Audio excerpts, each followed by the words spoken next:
ரயில் இறங்கினா ஜெயில போட்டா பெயிலு பாரு. அந்த தவம் இருக்கிற வரைக்கும் இந்த தவ மயிரை கூட புடுங்க முடியாது. நான் ஒரு விஷயம் சொல்லவா டீச்சர்ஸ், நம்ம கையில இருந்து குச்சி புடுங்கினாங்களா இல்லையா, அது இப்ப எங்க இருக்குன்னு நினைக்கிறீங்க? போலீஸ்காரன் கையில இருக்குது. ஒழுங்கா நம்ம கையில இருந்திருந்தா அவன் கையில போயிருக்காது. அவங்க என் கையில வச்சிருக்காங்க குற்றங்களை கண்டிப்பதற்காக தானே. முதலில் நாங்கள் ஆசிரியர்கள் குற்றங்களை நாங்களே களைந்து விடுவதற்கான வாய்ப்பு இருந்தால் அடிப்பதற்காக குச்சியை தாருங்கள், நாங்கள் அடிக்கிறோம் என்று சொல்ல இல்லை. சில பேர் அடிக்கிற அடியை பார்த்தா அடிவயிறு கலங்குது. அவர்கள் எல்லாம் மனநோயாளிகள்.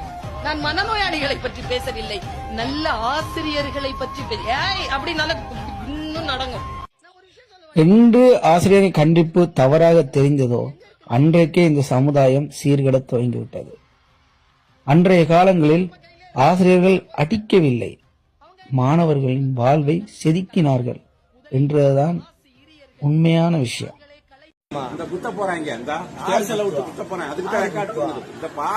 போலீஸ்காரன குத்துருக்கு ரயில் இறங்கினா ஜெயில போட்டா பெயிலு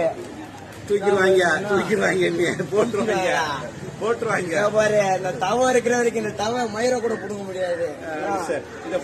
செம்பட்டி அருகே தனியார் ஏடிஎம்மில் பணம் நிரப்ப கொண்டு செல்லப்பட்ட 29 லட்சம் ரூபாய் கொள்ளை சம்பவத்தில் கைது செய்யப்பட்ட இளைஞர் பள்ளியில் ஆசிரியரை மிரட்டும் பழைய வீடியோ ஒன்று இணையத்தில் அதிகம் பரவும்.